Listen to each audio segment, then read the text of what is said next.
All right, so welcome to chapter 4. This is the next unit, so this is all the stuff that's going to be on exam 4. Now, in this chapter, we're starting what we call functions, and this is super important. If you go beyond this class into like calculus or something, you're definitely going to be doing a lot of work with functions. Now, if you look at the course description, you'll see that the most common word is function, and that's because functions are one of the most important things that we talk about in a college algebra class, actually in a math class in general.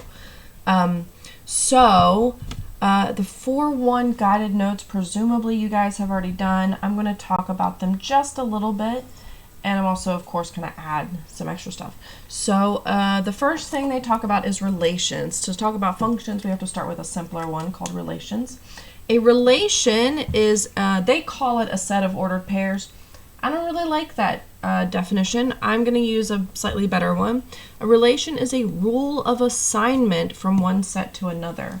So there is a way to go from one set to another set using this relation. So it's a relationship.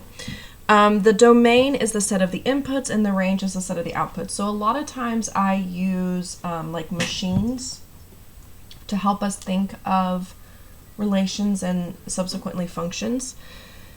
So the domain is the stuff you can put into your machine, and the outputs are the stuff that comes out of your machine. Now, the definition, a relation is a rule of assignment from one set to another, that's really broad. So there's lots of different things that we could have be relations. Relation could be name to social security number. That would be a relation. So in goes name, out goes social security number. So the red, so it's, how do I want to write this? Maybe like this. Now for the rest of the semester, I'm going to be using D and R as my domain and range. The domain here would be, let's see, not United States citizens, but people living in the U.S.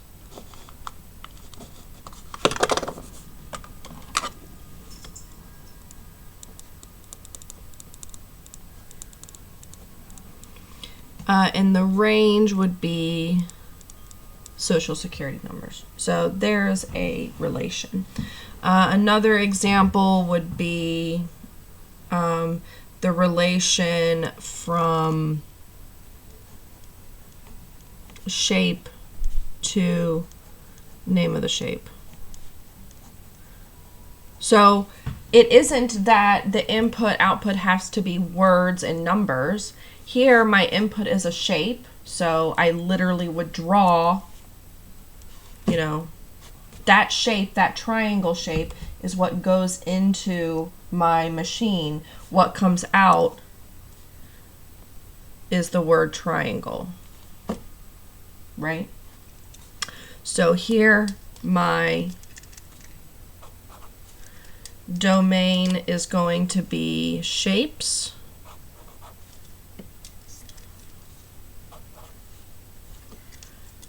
So the domain is shapes, not names of shapes, but literally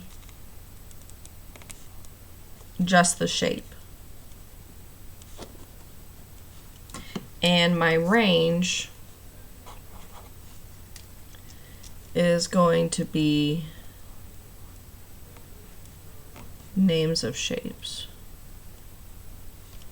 Okay? So another example, let's do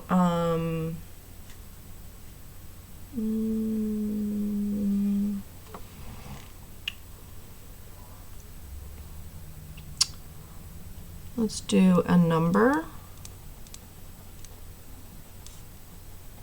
and number squared. So here my input is like 5 and my output would be 25.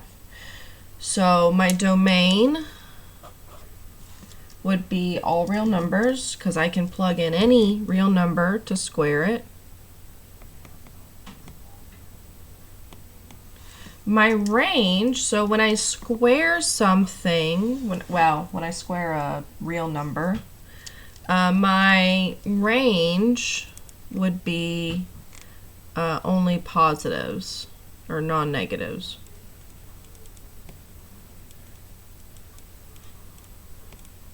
Right?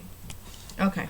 So this is just examples of relations. Now, they do talk about the ordered pairs. So one way we can encode information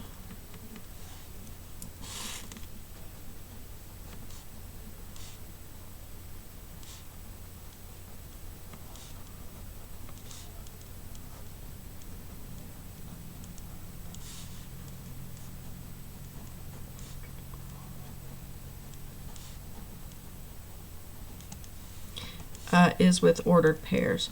So for example, in my shape relation,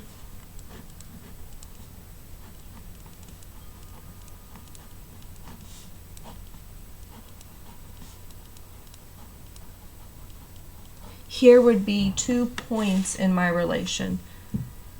The drawing of a triangle with the word triangle, the drawing of a square with the word square. So that's one of my relations. Another one of my relations was number and number squared. So 5 and 25, -4, +16. So again,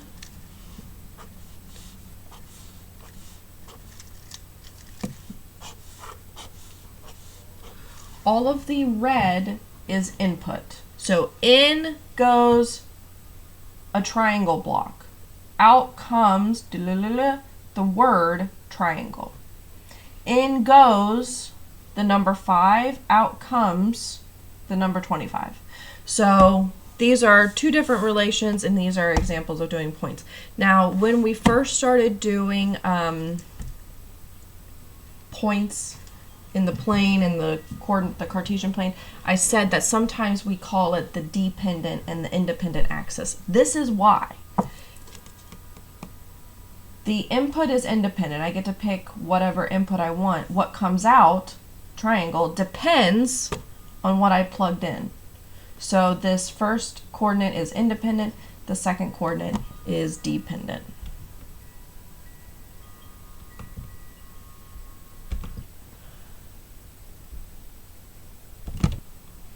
All right, so my big last thing in the relation versus function illustration is functions have one output to each input. I don't say anything about one input for each output, meaning there may be more than one way to get to a certain output. So for number of sides. So for the shape 1 that I've written here, there are multiple shapes that have 4 sides, right? There's a square that has 4 sides, rectangles have 4 sides, and rhombuses also have 4 sides. So there's different ways to get the number 4 out, but if I plug in square, only ever the number 4 comes out. So my side note to this would be there may be more than one way to get a certain output, but each input only has one output. So for the shape 1, like I said, square, rectangle, and rhombus all have the same output of 4. Still a function. Okay, so, oops, sorry. So square, rectangle, and rhombus all have the same output of 4 because they all have 4 sides. But when I plug in square, rectangle, or rhombus, only ever the number 4 comes out. So plugging in those shapes, I know what's going to come out, and that's what we want from our function.